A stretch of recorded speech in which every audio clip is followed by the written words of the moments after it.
we're going to talk about the current state of the Raiders and the 49ers. Mike, do you want to kick this off? Yeah, absolutely. Current state of the Raiders, we're in shambles. No, I'm just kidding. I mean, last year was an absolute a letdown, a flop. The previous season, 2021, we somehow squeaked our way into the playoffs, and some fans might have felt that, we deserved that. And I think at the time, I was a little mixed, like I remember, I'm not going to take too long on this, but I remember there was a game against the Cleveland Browns where it was 4 weeks before the playoffs, and Daniel Carlson is lining up a shot to kick the game winner. And I was sitting there hoping for us to lose because I was like, we're not making the playoffs. We need to win every game moving forward. It's not going to happen. Like, this is the Raiders. Was that the Nick Mullins game? And was that during COVID? Yes. Yeah. Literally those next 4 weeks, besides the Charger game, the crazy, if we both tied, we would have both gone to the playoffs game. Those 4 weeks leading up, we played a backup quarterback 3 out of those 4 games. And then we got that win against the Chargers. But I remember that Browns game, I was sitting there thinking, I hope he misses the kick, because I don't want us to get one game away from the playoffs, miss it, get a 15th overall pick in the draft, and get some middle tier guy, or probably like the Raiders usually do, or hopefully did, get a bust. It was like, let's just get a high pick, blah, blah, blah. But they make the playoffs. It felt good. Derek Carr played really well towards the end of that season. And then we go and trade for Devontae Adams, and it's like, okay, it looks like we're doing something. We signed Chandler Jones. Hey, that's a pretty great defensive end. Pair him with Max Crosby. Everything else on the defense suspect. But and then last season happens. We get Josh McDaniels, Dave Ziegler, and a lot of second half meltdowns. Like the Arizona Cardinals game was horrible. The Jaguars game. 14-point leads that we just blow. So some of that is probably coaching. Some of that is probably players still getting acclimated to the new systems, But to summarize, last season was a letdown. And I'd say for this season, we still have certain needs on the roster. And I'm not expecting playoffs. But I think crazier things have happened. I think that's kind of where I'm at for the Raiders right now. How are you feeling about the Niners? Well, the way I'm feeling about the Niners is a way that I felt for a couple years in a row now. It's like we are in a position to where we're supposed to be a win now team, but we don't have our quarterback figured out. And so it's kind of frustrating as a fan right now because we've got, what I thought to be 2 really promising quarterbacks. Now everybody's trying to tell me that Sam Darnold's hella good for whatever reason. Right. I do think that, not moving on from Sam Darnold, I actually want to say something about it. I think that any competent quarterback can be good on the 49ers. They are that talented. And Sam Darnold has been in bad positions. He has had weapons, like in Carolina. He had Christian McCaffrey and he had DJ Moore. Mm-hmm. And I don't even know if they even still have the same head coach. So obviously there was a problem with that system, and they decided to move on from their head coach.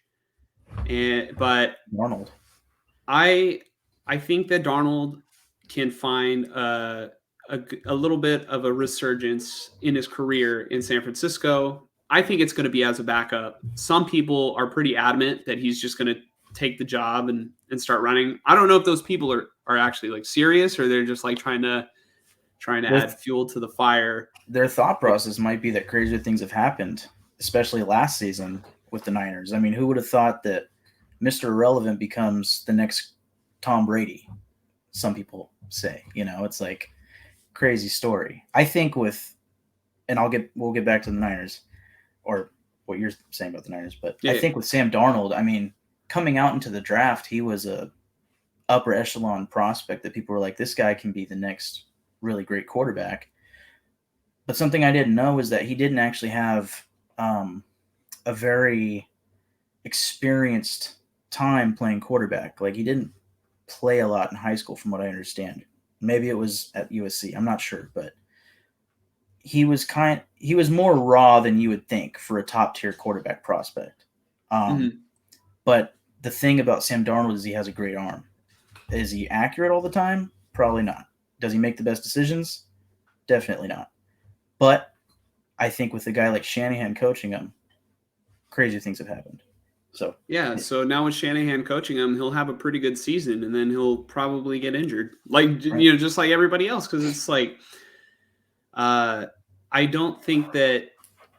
I think Shanahan, he's a good coach. I don't think he's a great coach yet. I think he's got to show that he can keep his quarterback healthy, and also he has room where he can grow when it comes to taking personal accountability and just sort of being a better leader in the clubhouse, because at times I'm just like, man, it's looking a little bleak. Like I think 2021 they started off 3-5, and then all of a sudden John York shows up to practice, and then I think that sent a clear message. It's like, hey, what the hell is going on over here? You spent 3 first-round picks and a third on this Trey Lance kid, and you're not using them, and it looks like you guys aren't going to make the playoffs. Like, what's the deal? Yep. And so I don't think that the 49ers need to fire Kyle Shanahan. I do think that he does need to improve, and if they want to win a Super Bowl, because it doesn't matter who's at quarterback, they need to be protected. They had Trey Lance starting off the season last year, and he was used like Derrick Henry, and he was just running a lot between the tackles, when that's not really the smartest way to protect your investment. Yeah. And if he really needs to grow as a passer, then he needs to be passing the football. How's he going to grow as a passer running between the tackles? Yep. I remember before he got injured, I'm like, that's a great way to get your quarterback hurt, and then it happened. So yep. QB draw, baby. So, and then which leads us to eventually Brock Purdy took over the team, and I really like Brock Purdy. He's one of my favorite 49ers. So is Trey Lance. Both of them are probably in my top 5 favorites, probably even top 3. Mm. I really like both of them. I like their personalities. If it were up to me, I think that you have to start Trey right now, because Trey's healthy. He's going to be practicing all offseason, and you don't know what you're going to get out of Brock Purdy's arm. And you don't know if I don't think the sample size is big enough to say whether he was the real deal or not. And so you're kind of just going to trot him out there with no offseason. You're going to trot him out there without really him passing, I would say, real tests, because every defense I think he faced wasn't that good last season. And this is coming from a Niner fan. I'm happy we're winning and everything, but when you want to talk about franchise quarterbacks, that's the only thing, that's the missing piece to the puzzle every single season. And well, at least since Shanahan's been a head coach. And it seems like ever since Steve Young, the 49ers have just been searching for the next guy. They haven't won a Super Bowl ever since Steve Young was a quarterback. And he was able to elevate, well, the team was already great and they had already won Super Bowls, but he won an MVP. Yeah. He was great. Yeah. So the 49ers have just been stuck in that searching mode. And I'm afraid that Shanahan's going to make a decision on Brock Purdy similar to the decision he made on Jimmy Garoppolo, where after 5 games, that's the franchise guy, because it's just not enough. Mm-hmm. I don't think they should rush him back. I think they should give Lance an opportunity to play while Brock takes his time getting back. Yeah, I think that's pretty fair. Yeah, I think there's no reason to rush Purdy back when he has a pretty serious throwing elbow injury. And like you said, the investment on Trey Lance, it's like you should trot him out there and see what he's got right now. I mean, year coming up, I want to say, I could be wrong, this upcoming offseason, so not this year, but a year from now, I think they'll have to make the decision on the 5th-year option. I might be wrong. I might be a year early, but that's coming. You have to be able to make that decision. Like, do you really want to decline that? And then it's either he stays or he goes. It's like, you got to know what you have, like you said, with your investment. So, yeah, because if you would have told me that this kid wasn't gonna play, I would just ask, why spend all that draft capital on him? Or if there was a chance, you don't spend draft capital on a draft pick. You know what I mean? Like that. Unless you know that he's going he's the to guy. play. If you're gonna move up for a guy like that, you have to be committed to him. And the 49ers have just been in this situation where they have not committed to him at any step of the way. Yeah. So I hope that I hope Trey has an excellent season. I hope Brock's arm gets healed up pretty well. And honestly, Sam Darnold can stay on the roster too. I don't know what the market is for Sam Darnold if they were to put him on the practice squad. I'm sure somebody would probably sign him. Yeah, especially once quarterbacks start going down. I will say this. I've noticed a trend with certain teams, and the Niners are one of them. And I would say the Philadelphia Eagles are another one, notably, where there's this wise thing going on in the NFL where certain teams are deciding we are in the quarterback development business. So the best example would be the Eagles had former number 2 overall pick Carson Wentz. And then 2 years later, in the second round, when they have no need for quarterback because Carson Wentz is coming off of a almost MVP season, they draft Jalen Hurts. And then now you look at the Eagles today and it's like, well, that was the wisest decision they made, right? And the thought process is, I don't know. I don't remember if they traded. I want to say they did trade Carson Wentz and they got like multiple thirds or something. I think it was like a second and a third, or I think it might have been 2 thirds. Yeah. They traded him to the Colts. I believe it was the Colts, yeah. And then the Colts traded him to the Commanders. Yeah. But the point of this quarterback, what did I call it? The quarterback development business, maybe. Yeah. Is that it's the most valuable position in the NFL, bar none. Mm-hmm. If you can develop quarterbacks, you can find your answer, whether it's, let's say in the Niners' perspective, it's Trey Lance or Brock Purdy. But then once it comes time towards the end of their contracts, it's like, let's just trade one of them because we're not going to re-sign them to a mega deal. You get a bunch of picks and investments back to your team that you can use towards the rest of your roster. Like it's wise. It's just when you get it wrong, it's doubly bad. So if Trey Lance ends out being this guy that just fizzles out and never really gets playing time for the Niners, that looks horrible considering you guys spent 3 first-round picks on him. Like, it's hard to get that investment back if he just doesn't play. And a third. Yeah. So. Okay.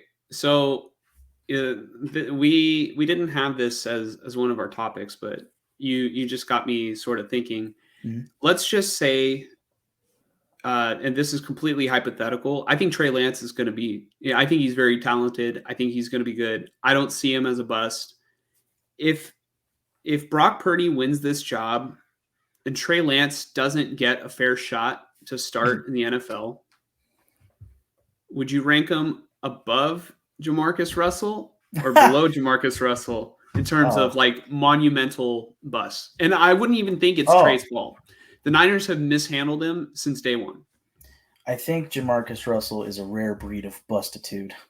You don't, I mean, it's Jamarcus Russell, Ryan Leaf, maybe a few others. Trey Lance, considering what his career has been so far, it's notably been injuries. You can't really call a guy a bust because of injuries. I mean, some people can, but I don't think that's fair, and it's always been awkward for him to get on the field because at the same time when he has an injury or he's just not ready, you have a guy like Jimmy Garoppolo, who I didn't mention about the Raiders, but I'll get back to that later. He's or hot. now Or you have a guy like Brock Purdy, who's out there just slinging it and playing amazingly, And it's hard when you have other quarterbacks on your roster that are also worthy of starting. It makes it hard for the team to go out and, well, let's go back to this guy. It's like, I mean, think about when the Niners went to the Super Bowl against the Ravens. Like, what, I forget, but wasn't Alex Smith healthy in the playoffs, but they kept going with Kaepernick, right?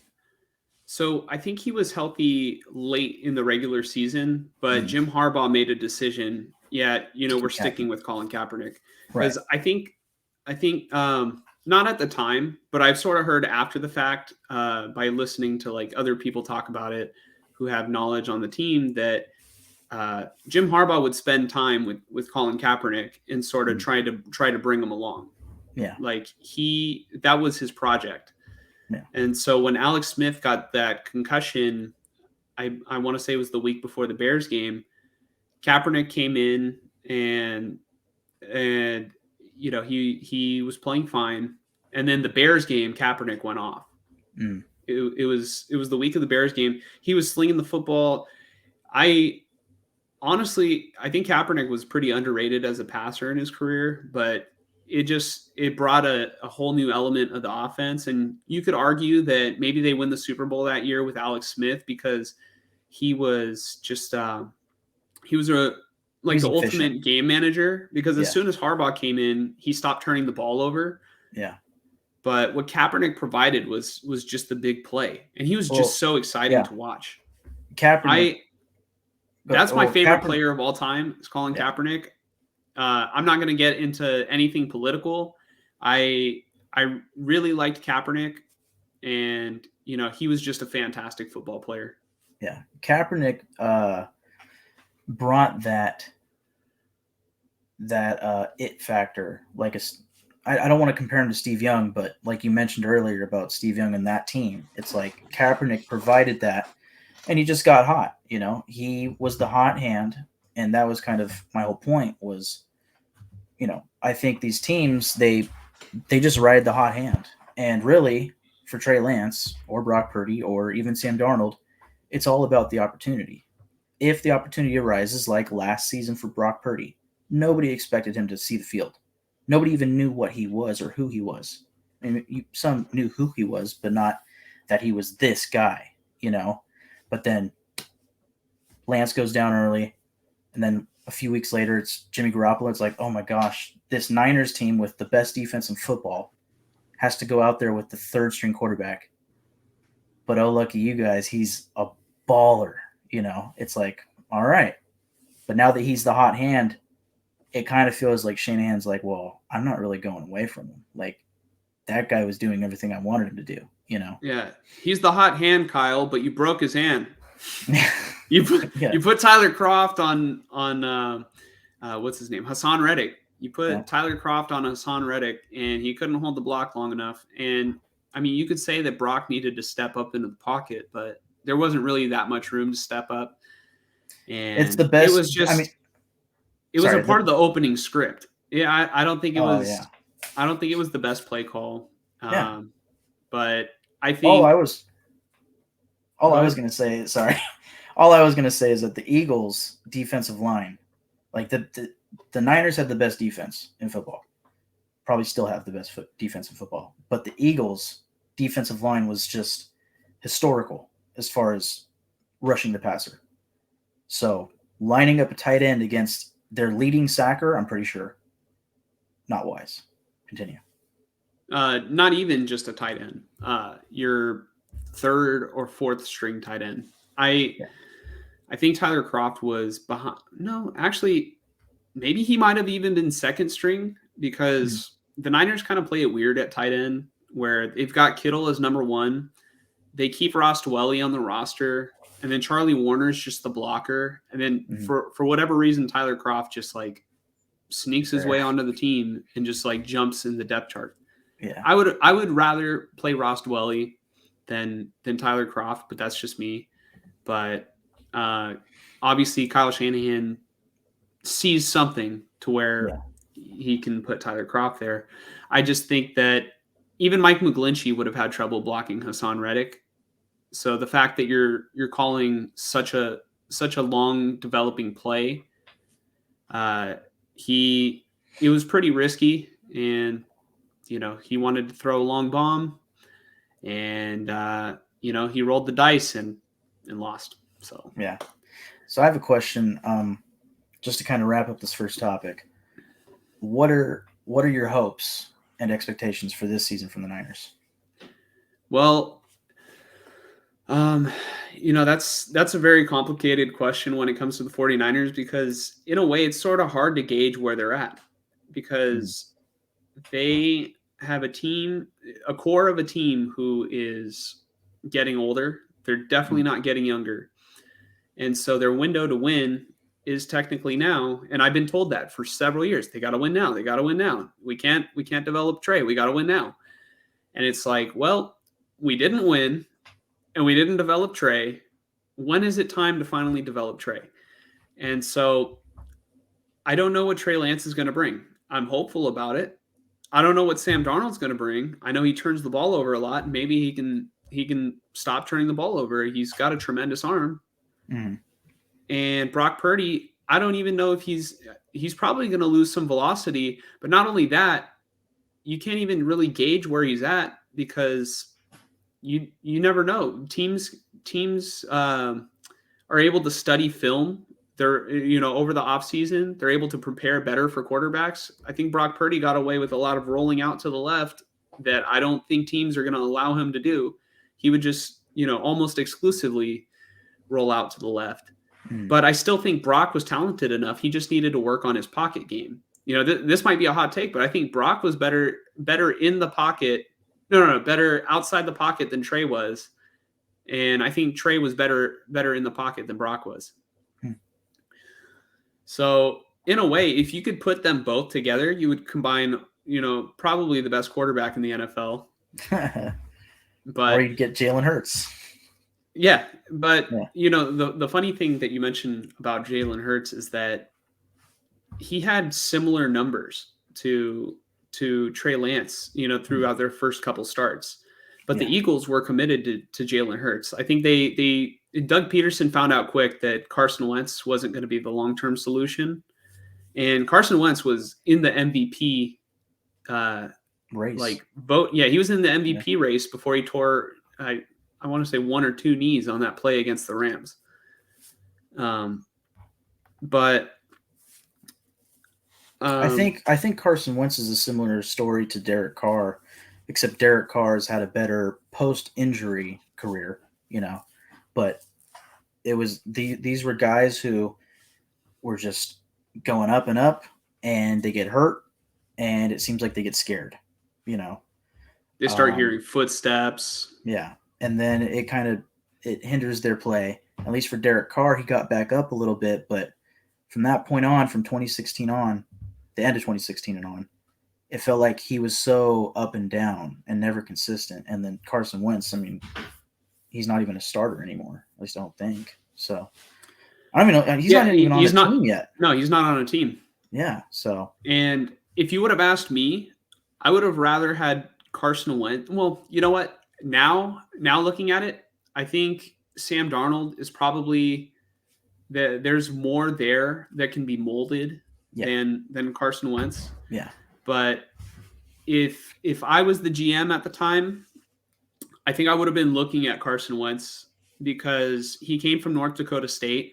He can mentor Trey Lance because he had success in the NFL. He also didn't play a lot in college. So just sort of being a mentor and giving Trey tips on how he can adjust to the NFL, I think would have been valuable for him. But that's not why you hire quarterbacks in the NFL. Yeah. You don't, you hire coaches to do that. Yep. So, it was a cool idea, but obviously it didn't end up working that way. So I'm kind of fine with them getting Darnold. But yeah, I think that it'll definitely be an interesting season. And to sort of answer your question on what I'm expecting out of the Niners, I'm expecting a lot of wins, and I'm expecting whoever the quarterback is, they have to adjust to the system. And either adjust to defenses figuring them out with Brock Purdy, or and also, life post the arm surgery. And there's going to be adjustment at the quarterback position, but I think they're going to be very competitive and win a lot of games. And obviously, we'll look at the schedule and kind of gauge where we think they're going to be at. Yep, and I'm excited to see the schedule.